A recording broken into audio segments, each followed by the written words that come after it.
अक्सर मेरे चैनल पर फ्रेंड्स बहुत सारे लोग कमेंट करते हैं जो होम बेकर्स हैं कि मैम ऑर्डर नहीं मिल रहे केक्स के, मैं क्या करूं, कोई टिप बताइए।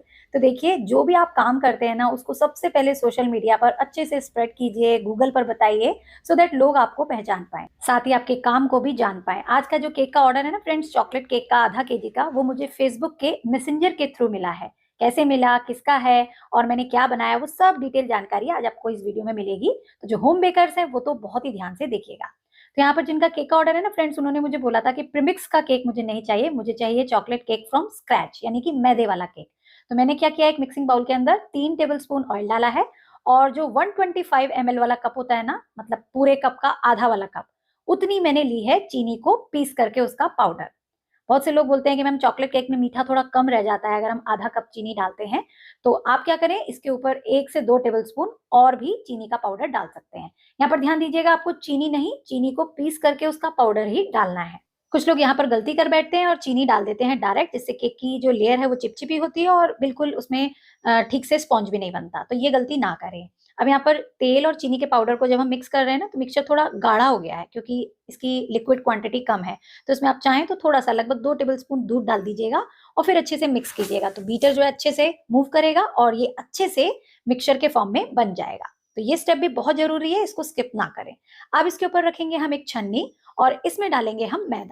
तो मैदा आप अच्छी पैकिंग वाला ही लीजिएगा, खुला मैदा बिल्कुल भी मत लीजिएगा। तो यहाँ एक कप 250 ml वाले कप से मैंने मैदा डाला है। केक में अच्छा टेस्ट आए उसके लिए एवरीडे का जो ये डेयरी व्हाइटनर आता है ना, मिल्क पाउडर, वो मैं ऐड करूंगी। तो लगभग 3 टेबल स्पून भर करके मैं इसमें डालूंगी।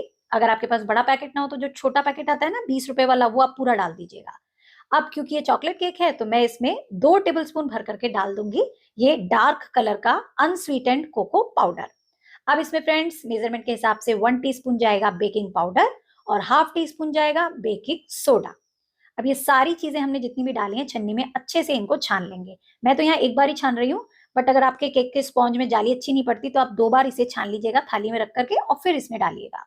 अब इसे मिक्स करेंगे और इसके अंदर दूध या पानी जो भी आप चाहें डालना वो डाल करके इसका बना लेंगे स्मूथ सा बैटर। अब यहाँ कुछ लोग सोच रहे होंगे कि मैम कभी कभी तो आप बोलती हैं कि दही से बनाइए। तो देखिए, मेरे पास उस वक्त दही अवेलेबल नहीं था, तो दही की जगह आप क्या यूज कर सकते हैं वो भी आगे वीडियो में मैं आपको बताऊंगी, क्योंकि बहुत से लोग दही वाला केक पसंद नहीं करते क्योंकि उसकी शेल्फ लाइफ भी कम होती है। चलिए पहले केक को बेक करने की तैयारी कर लेते हैं। यहाँ पर मैंने ऑडी का ये इको बेक बेकिंग पेपर लिया है। इसको इसी कटर से देखिए कट कर लेंगे और अपने बर्तन के हिसाब से सर्कल शेप में भी कट कर लेंगे। और इसका फायदा ये है फ्रेंड्स, इसको ग्रीस करने की जरूरत नहीं होती, केक अच्छे से बेक होगा और ये रीयूजेबल भी है। तो यहाँ पर फ्रेंड्स आज का केक कुछ हम स्पेशल बनाने वाले हैं, तो उसके लिए मैंने यहाँ पर ये जो पेपर के लाइनर्स होते हैं ना, वो एक लिया है और उसको अपने सिलिकॉन मोल्ड में सेट कर लिया है, क्योंकि मुझे एक कप केक भी बनाना है आज की डेकोरेशन करने के लिए। और यही हमारी छोटी सी वो ट्रिक है जिससे हमारा केक बिल्कुल बेकरी स्टाइल और भी ज्यादा फैंसी लुक में बनेगा। तो अब क्या करेंगे फ्रेंड्स, हमने दही यूज नहीं किया था ना, पूरा बैटर बना लिया है। अब हम 1/4 टीस्पून इसमें डाल देंगे विनेगर, जो सिरका होता है ना सफेद कलर का, वो लास्ट में ही आपको डालना है, शुरू में नहीं डालना है। और अच्छे से इसको मिक्स कर लेंगे और मिक्सचर देखिएगा अगर आप हल्का सा आपका कलर चेंज हो जाएगा। अब यहाँ पर थोड़े से मिक्सचर में से मैं इस कप केक के जो लाइनर है उसमें बैटर डाल दूंगी। बस आधा ही भरना है क्योंकि ये राइस भी होगा, और बाकी का सारा बैटर हम अपने केक टिन में डाल देंगे। तो कोई स्पेशल हमने कप केक के लिए बैटर नहीं बनाया, इसी में से बना लिया है और इसी केक के संग जाएगा। तो कोई मेजरमेंट में भी प्रॉब्लम नहीं आएगी। तो ये दोनों चीजें अच्छे से मैंने डाल दी हैं। अब इन्हें टैप करेंगे और अब आप इन्हें बेक कर लीजिए जिसमें भी आप करना चाहें, ओटीजी में, गैस पर, कढ़ाई में या कुकर में। मैं अपने अगारों के इस 25 लीटर जो ओटीजी है उसमें करूंगी। तो 10 मिनट के लिए मैंने देखिए पहले से ही इसे प्रीहीट करने रख दिया है। और जैसे ही ये प्रीहीट हो जाएगा, ये वाली जो ब्लैक वाली बेकिंग ट्रे आती है उसके अंदर मैं इसे रखूंगी। आप जाली वाली में भी रख सकते हैं, बट रखिएगा मिडिल वाली रैक में। और टेम्परेचर आप 180 डिग्री रखिएगा। रॉड्स नीचे वाली ऑन को रखिएगा और 25 मिनट के लिए आप इसे छोड़ दीजिएगा। 25 मिनट के आसपास आपका ये केक बन जाएगा। अगर आपका ओटीजी का साइज बड़ा है तो हो सकता है 20 मिनट में भी बन जाए, बट उसका टेम्परेचर फिर डिफरेंट होगा। अब इन्हें हम बाहर निकाल लेंगे क्योंकि हमारे परफेक्ट तरीके से देखिए राइज हो गए हैं। और बहुत सारे लोग बोलते हैं कि मैम प्रीमिक्स का केक अच्छे से राइज होता है, मैदे वाला नहीं होता। तो देखिए ऐसा कुछ नहीं है, रिजल्ट आपके आगे है। मैंने 1 कप मैदे से ये बनाया है और कप केक भी देखिए कितना बढ़िया बना है। कोई भी लेयर चिपचिपी नहीं है, कहीं भी कुछ एक्स्ट्रा नहीं है। और केक को भी अभी बाहर निकाल करके आपको दिखाती हूँ। ये देखिए, और ऐसा ही बिल्कुल एज इट इज मेरा प्रीमिक्स का भी बनता है। तो कोई फर्क नहीं होता, आप स्क्रैच से बनाना चाहें तो उससे बनाएं, प्रीमिक्स से बनाना चाहें तो उससे बनाएं। हाँ, सेलिंग के पर्पज से अगर बना रहे हैं, आप होम बेकर हैं, तब प्रीमिक्स जो है वो बेस्ट ऑप्शन है। तो यहाँ पर अब मैं क्या कर रही हूँ, केक को अच्छे से ठंडा करके ना मैं इसकी लेयर को कट करूंगी। ये देखिए ऊपर वाली पहले कर ली है और अब नीचे की 2 लेयर और कट करेंगे। तो चलिए अब मैं आपको बताती हूँ फ्रेंड्स कि ये केक का ऑर्डर मुझे कैसे मिला। मेरा फेसबुक पर भी पेज है तारा मधु की रसोई के नाम से, और वहां पर फ्रेंड्स मैं अपने केक के ये जो लॉन्ग वीडियोज हैं, रील्स हैं, शॉर्ट वीडियोज है, सब डालती हूँ। तो शायद वहीं से किसी को पता लगा और उन्होंने मुझे फेसबुक का जो मैसेंजर होता है उस पर मैसेज किया, और उन्होंने शायद देखा कि मेरी लोकेशन कहाँ है, तो उन्होंने मुझे कांटेक्ट किया। अभी फ्रेंड्स आगे बात बाद में बताऊंगी, पहले आप इसकी ये देख लीजिए मैं फ्रॉस्टिंग कैसे रेडी कर रही हूँ। तो ये चॉकलेट केक है ना, तो मैंने यहाँ पर ये जो रेलिश ब्रांड की चॉकलेट क्रीम आती है ना, वो ली है डायरेक्ट, और ये डायरेक्ट ही विप करने से चॉकलेट फ्रॉस्टिंग बन जाती है। इसमें कुछ भी कोको पाउडर या गनाश डालने की जरूरत नहीं पड़ती। तो मैं पहले लाई थी, कई बार मैंने इसकी वीडियो भी दिखाई है आपको।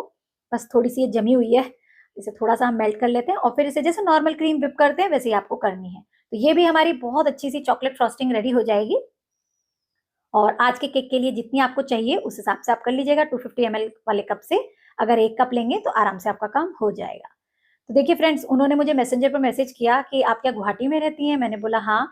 तो उनको अपने बेटे के लिए ये सरप्राइज बर्थडे केक पहुंचाना था 25 दिसंबर को। तो उन्होंने मुझे 24 तारीख को कांटेक्ट किया कि मैं चाहती हूँ कि घर जैसा टेस्ट मेरे बेटे को मिले, क्योंकि वो खुद भी केक बनाती हैं। तो वो अपने बेटे को, अपनी पोती को तो खिला नहीं पा रही थी, तो उन्होंने मुझसे कहा। तो मैंने कहा आप बेफिक्र रहिए, बिल्कुल माँ के हाथ का जो स्वाद होता है ना वही आपके बेटे को मिलेगा। तो ऐसे उन्होंने मुझे ऑर्डर दिया, तुरंत उन्होंने पेमेंट कर दी जो मैंने केक की बोली, और फिर मुझे नेक्स्ट डे मैंने बना करके उनको सेफली डिलीवर भी किया। ये मुझे डिलीवर करना पड़ा तो मैंने एक्स्ट्रा चार्ज उनसे लिया, बट केक को पाकर वो बहुत सेटिस्फाई हुए और उन्होंने बोला कि अब आगे पोती का, बहू का बर्थडे आएगा तो मुझसे ही केक लेंगी।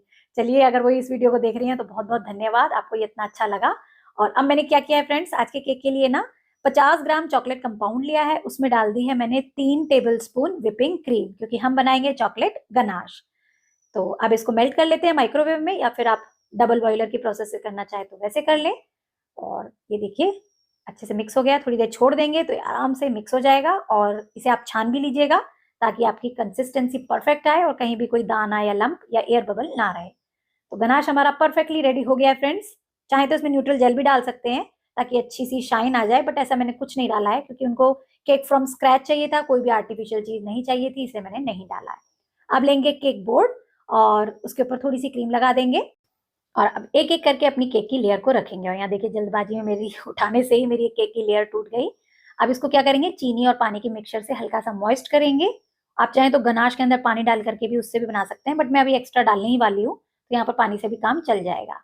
अब लगाएंगे इसके ऊपर क्रीम। तो जिनका केक था ना उन्होंने बोला था एक्स्ट्रा क्रीम नहीं चाहिए, तो एक नॉमिनल सी जितनी चाहिए होती है केक में उतनी ही मैं लगा रही हूँ। अच्छे से इसको स्प्रेड करेंगे इवनली, ताकि केक जो है हमारा एकदम सिमेट्री में सीधा रहे। अगर यहाँ क्रीम थोड़ी बहुत भी कम ज्यादा हो गई ना ऊपर नीचे, तो केक फिर टेढ़ा मेढ़ा बनता है। तो इस बात का हमेशा ध्यान रखा करें। जितनी फिनिशिंग, जितनी सिमेट्री से आप स्टार्ट में काम करना स्टार्ट करेंगे ना, आपको एंड रिजल्ट भी अच्छे मिलेंगे। तो यहाँ पर देखिए गलती से पता नहीं कैसे ना फ्रेंड्स, केक की उसमें आइसिंग में मेरी एक जो है क्लिप रह गई, मैंने गनाश डाला था। वो मैं आपको दोबारा दिखा देती हूँ। मैंने क्या किया था, केक की क्रीम के ऊपर गनाश डाला, फिर दूसरी लेयर रखी थी। तो सेम अब थर्ड लेयर के साथ भी कर रही हूँ। इस तरीके से गनाश डाल दिया था मैंने, उसे अच्छे से स्प्रेड किया और अब रखेंगे अपने केक की फाइनल लेयर। जो नीचे की लेयर होती है ना उसको मैं रखूंगी यहाँ, ताकि ऊपर से एकदम प्लेन सरफेस मिले। तो अच्छे से गनाश मैंने इसके अंदर डाला है, क्रीम लगाई है, और अब करेंगे हम इसकी क्रम कोटिंग और फिर करेंगे उसकी फाइनल फिनिश। तो फ्रेंड्स ये ना 25 दिसंबर का केक था, तो उस दिन मैंने क्रिसमस का केक और भी बनाया था जिसकी वीडियो मैं आपके साथ शेयर कर चुकी हूँ, और उसमें मैंने बताया भी था कि मुझे 2-2 केक के ऑर्डर थे उस दिन। तो ये वही वाला सेकेंड वाला केक है। तो अंदर तो मैंने व्हाइट क्रीम से इसकी आइसिंग की है। अब मैं लगा रही हूँ फ्रेंड्स इसकी चॉकलेट फ्रॉस्टिंग जो हमने रेडी की थी। तो अच्छे से इसकी क्रम कोटिंग कर लेंगे पहले इसी से, और फिर कर लेंगे फाइनल फिनिशिंग। तो हमारा चॉकलेट जो केक है उसको एक परफेक्ट फिनिश मिल जाएगा, ये देखिए। और अब मैं फाइनल फिनिशिंग कर रही हूँ फ्रेंड्स। और अभी ना मैं अपने चैनल पर इतनी बढ़िया धमाकेदार फॉन्डेंट की केक की सीरीज स्टार्ट करने वाली हूँ, क्योंकि मुझे अभी रिसेंटली 2 केक के ऑर्डर मिले हैं जो पूरी तरीके से कस्टमाइज्ड हैं, और मतलब वर्ड टू वर्ड मुझे बोल करके किसी ने बनवाया केक। तो वो जरूर देखिएगा आप, जो भी होम बेकर है फॉन्डेंट से काम करना सीखना चाहते हैं वो जरूर से जरूर वीडियो को देखिएगा। क्योंकि बहुत सारे लोगों के क्वेश्चन होते हैं कि मैम फॉन्डेंट प्लेस करने के बाद मेल्ट हो जाता है, केक को फिर कहाँ रखें, और फॉन्डेंट से रिलेटेड मतलब जितने भी आपके डाउट्स है ना वो सब उसमें दूर हो जाएंगे। और एक केक मैंने बनाया है जिसमें मैंने रेनबो बनाया है किसी बच्ची के लिए, उसकी पार्टी के लिए। तो वो केक भी जरूर देखिएगा, वो फॉन्डेंट का है वो भी। तो अभी आगे आने वाली वीडियोस में आपको मिलेगा, क्योंकि केक तो बन गए हैं बट एडिटिंग का काम बाकी है। तो अब मैं देखिए यहाँ पर इसको फिनिश दे रही हूँ, जैसे हम नॉर्मल केक्स में देते हैं बिल्कुल वैसे ही करना है। चलिए ये सब हो गया है, अब करते हैं इसकी डेकोरेशन स्टार्ट।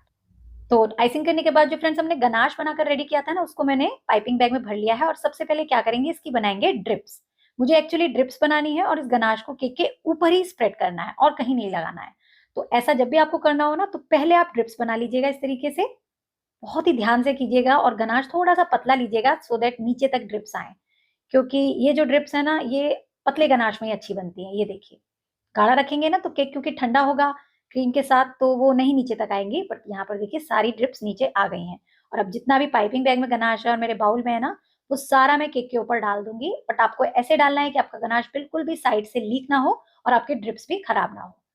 तो ये सारा गनाश तो देखिए डाल दिया है, बाउल का भी डाल दिया है। अब इसको स्प्रेड करने के लिए आप क्या कीजिएगा, कोई भी स्पैचुला लीजिएगा, गर्म पानी में एक बार डिप कर लीजिएगा और फिर उससे स्प्रेड कीजिएगा। ऐसा करने से गनाश बिल्कुल इवनली आपका स्प्रेड होगा, बिल्कुल भी आपको परेशानी नहीं आएगी, ना ही क्रीम नीचे की जो है वो उखड़ करके आएगी। मतलब जितने भी प्रॉब्लम आते हैं ना गनाश से काम करने में, वो सब नहीं होंगे अगर आप स्पैचुला को हल्के से पानी में डिप कर लेंगे, और पानी गर्म होगा तो बेस्ट है। तो यहाँ पर देखिए इवनली मैंने गनाश को स्प्रेड कर लिया है। अभी जितना भी ये थोड़ा बहुत आपको अनइवन दिख रहा है वो भी सब क्लीन हो जाएगा। अब लेंगे फ्रेंड्स हम कपकेक जो हमने बनाया था और उसके बीच में एक टूथपिक डाल देंगे, क्योंकि हम इसे केक पर रखेंगे और केक पर है गनाश, तो हो सकता है ये ट्रांसपोर्टेशन में कहीं हिल जाए या फिसल जाए, तो वो ना हो इसके लिए टूथपिक से इसे इंसर्ट जरूर कीजिएगा। ये देखिए अभी अपनी जगह पर एकदम परमानेंट फिक्स है, बिल्कुल भी हिलेगा नहीं। अब लेंगे फ्रेंड्स चॉकलेट फ्रॉस्टिंग जो हमने बनाई थी, उसको पाइपिंग बैग में भर करके मैंने N1 नोजल लगा करके ना एक स्वर्ल बनाया। बट मेरा स्वर्ल उतना अच्छा नहीं बना तो मैंने उसे हटा दिया और फिर से बनाया। जब तक काम अच्छा ना हो ना फ्रेंड्स, मजा नहीं आता, तो भले ही उसको दोबारा करना पड़े, बट मुझे अच्छा नहीं, मुझे मतलब मेरे मन में सेटिस्फेक्शन नहीं होता। ये देखिए दूसरा वाला स्वर्ल जैसा मैं चाहती थी वैसा बन गया। अब फ्रेंड्स यहाँ पर डेकोरेशन करने के लिए मेरे पास क्या है, एक डेयरी मिल्क की चॉकलेट है, कुछ मेरे पास यहाँ छोटे वाले डार्क चॉकलेट और मिल्क वाले चॉकलेट कंपाउंड के छोटे छोटे चॉकलेट्स हैं, तो वो मैं ले रही हूँ। और इन पर क्या करूंगी, मैं जो लस्टर डस्ट आती है ना, वो थोड़ा थोड़ा लगा दूंगी। तो ऐसे ही डायरेक्ट ड्राई लगानी है आपको, कुछ भी मिक्स नहीं करना है इसमें। और देखिएगा इसमें कितनी प्यारी एक शाइन आ जाएगी। तो ये मैंने पिछला कोई केक बनाया था, उसमें से ये रह गए थे चॉकलेट्स छोटे से, तो मैंने सोचा इसमें ही यूज कर लेती हूँ। और जिनका ये केक है ना वो चॉकलेट लवर है, तो अगर इस तरीके की चॉकलेट्स होंगी तो वो और भी ज्यादा उनको पसंद आएगा। तो ये जो कैडबरी की जो डेयरी मिल्क की चॉकलेट है ना, उस पर भी आप लगा दीजिएगा। ये देखिए मेरे पास ओरियो के बिस्किट मिल गए फ्रेंड्स, मैंने सोचा इन्हें भी थोड़ा सा गोल्डन डस्ट लगा देती हूँ, ये भी थोड़े और सुंदर लगेंगे। आजकल ये काफी चल रहा है ओरियो के बिस्किट पर, वेफर पर डस्ट लगा करके डेकोरेशन करना, और काफी फैंसी और डिजाइनर लुक में आता है। तो एक बार ट्राई आप भी करके देखिएगा। जब भी कोई नई चीज आती है तो हमें ट्राई एक बार तो करना चाहिए, ताकि पता तो लगे कि वो इफेक्ट कैसा दे रही है। अब जो चॉकलेट हमने तैयार की है ना, उनको एक एक करके केक पर थोड़ी सी डेकोरेशन करते हुए हम इंसर्ट करेंगे। हल्का सा प्रेशर देने से ना ये अपने आप अंदर चले जाएंगे। और ओरियो बिस्किट जो हमने रेडी किया है वो भी डाल देंगे। और ऐसा मत सोचिएगा ये सॉगी हो जाएगा, हाँ नीचे का पार्ट जो हमने इंसर्ट किया है ना वो हल्का सा सॉगी होगा, बट ऊपर तक कोई इसका मॉइस्चर नहीं पकड़ेगा।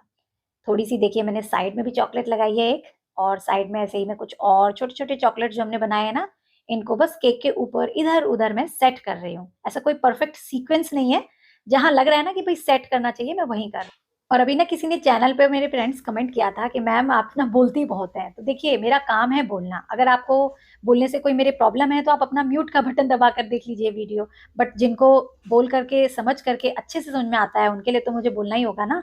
तो इसीलिए मैं ज्यादा अच्छे से एक्सप्लेन करती हूँ, सो दैट आपको अच्छे से आ जाए। क्योंकि मुझे ऐसा लगता है मैं 10 बार एक ही बात को बोलूंगी ना, तो हो सकता है एक बार तो आपको मतलब आप उसे सुन पाएंगे, क्योंकि बहुत से लोग स्किप भी कर देते हैं। तो यही वजह है फ्रेंड्स अच्छे से एक्सप्लेन करने की। और यहाँ पर अब मैं क्या कर रही हूँ फ्रेंड्स, जो चॉकलेट फ्रॉस्टिंग थी ना थोड़ी बच गई थी सेम उसी पाइपिंग बैग और नोजल में, तो कहीं कहीं पर मैंने छोटे छोटे ये स्टार वाले फ्लावर्स बना दिए हैं, ये देखिए। और कहीं अगर आपको लगता है ना कि आपकी गड़बड़ हुई है कहीं केक में, तो वो भी हाइड हो जाता है इससे। मैं बताऊंगी नहीं, आप देखते रहिए कहाँ गड़बड़ हुई है, तो मैं वहां पर इसे हाइड कर रही हूँ। ये देखिए, क्योंकि परफेक्शन तो फ्रेंड्स किसी के हाथ में नहीं है, गलतियां सबसे होती हैं। गलतियों को देख करके उनसे सीख करके आगे बढ़ना ही हमारा काम। जितने भी मैंने फ्लावर्स बनाए थे ना फ्रेंड्स, उस पर मैंने गोल्डन बीड्स भी लगा दिए हैं। और इसको और थोड़ा सा अट्रैक्टिव बनाने के लिए ना मेरे पास ये चॉकलेट वाले सिगार रोल्स थे, तो वो भी मैंने 2 इंसर्ट कर दिए हैं चॉकलेट्स के बीच में ही। और यहाँ मैंने एक बेवकूफी की, केक को और सुंदर दिखाने के लिए गोल्डन फ्लेक्स थे मेरे पास, वो मैंने गनाश के ऊपर यहाँ आगे की साइड लगा दिए। बट जब अपने घर में बेटी से पूछा कि कैसा लग रहा है, तो उसने बोला नहीं मम्मा ये अच्छा नहीं लग रहा, और फिर मुझे भी कुछ अटपटा सा लगा। तो वो बड़ी मुश्किल से मैंने हटाया, क्योंकि गनाश पर था, और उसको हाइड करने के लिए फिर मुझे यहाँ जबरदस्ती के 2 फ्लावर और बनाने पड़े और उसे भी डेकोरेट करना पड़ा। तो कई बार हो जाती है गड़बड़, कुछ सोचते हैं, लगता वो कुछ और है। तो कोई बात नहीं, जो मन में है उसे करके ज़रूर देखिए, हो सकता है वो अच्छा लगे। अगर गड़बड़ भी लगता है तो उसे फिर से ठीक कर लीजिए। और यहाँ पर देखिए केक मेरा रेडी है, इस पर कोई भी मैं स्प्रे नहीं करूँगी क्योंकि ऑलरेडी हमने लस्टर डस्ट यूज़ कर लिया है। हाँ, एक साइड में हैप्पी बर्थडे का मैंने टैग लगाया है और आप चाहें ना तो इसे कपकेक के ऊपर भी लगा सकते हैं, बट फिर इसकी हाइट ज़्यादा हो जाएगी और बॉक्स में फिर पैक करने में दिक्कत आएगा, तो मैंने इसे साइड में लगाया है। तो इस तरीके से देखिए फ्रेंड्स, एक छोटी सी ट्रिक हमारी कपकेक से ही हमारा ये ओवरलोडेड चॉकलेट केक बन करके रेडी। और जिनका ये केक था ना फ्रेंड्स, जिन्होंने मुझसे बनवाया था, जब मैंने उनको उनकी फ़ोटो भेजी तो वो काफ़ी खुश हुई। फिर उनके बच्चों ने जब खाया, उनको फीडबैक दिया, तभी भी उन्होंने मुझे दोबारा कॉल करके कहा कि वाक़ई में केक बहुत टेस्टी बना, आगे भी मैं आपसे ही बनवाऊँगी। तो देखिए इस तरीके से बिना जान-पहचान होते हुए भी फ़ेसबुक मैसेंजर के थ्रू मुझे ये ऑर्डर मिला, जिसे सक्सेसफुली मैंने कंप्लीट किया। अब देखिए जिन्होंने मेरा केक खाया, हो सकता है उनके आस-पड़ोस में वो ये बताएँ कि भई केक ऐसे आया था, वहाँ से आया था, तो मुझे और ऑर्डर मिल जाएँ। तो यही होती है friends mouth to mouth publicity. तो आप भी ऐसा करके ट्राई कीजिएगा, हो सकता है आपके ऑर्डर्स भी आने लगे और आपका काम भी लोग जाने और पहचाने। तो आई होप आज की इस वीडियो से, आज की केक की रेसिपी से, डेकोरेशन से, मेरी की गई बातों से आपको काफ़ी कुछ सीखने को मिला होगा। तो प्लीज़ इस वीडियो को लाइक शेयर ज़रूर कीजिएगा। चैनल पर नए हैं तो चैनल को सब्सक्राइब कर लीजिएगा। और हाँ, आप चाहें तो मुझे इंस्टाग्राम, फेसबुक पेज पर भी फॉलो कर सकते हैं। इंस्टाग्राम आईडी और दोनों की आईडी ही तारा मधु की रसोई के नाम से ही है। और यहाँ देखिए केक बनने के बाद जो खुशी होती है ना फ्रेंड्स, कि ऐसे फ़ोटो ले लूँ इसकी या वैसे ले लूँ, अपने साथ ले लूँ, वो सब मैंने की। और फिर मैंने केक को पैक करके डिलीवर किया और इस केक के लिए मैंने लिए थे ₹500, बट डिलीवरी चार्ज इसमें ₹100 जोड़ा था क्योंकि केक थोड़ा दूर गया था, इसलिए ₹600 में मैंने इसे सेल किया। तो आज की केक की डिज़ाइन फ्रेंड्स, अभी आप न्यू ईयर आ रहा है उस पर भी यूज़ कर सकते हैं, बहुत ही सुंदर लगेगी और सभी को खाने में मज़ा भी आएगा। तो चलिए फिर मिलेंगे, bye bye, take care, keep trying and keep baking.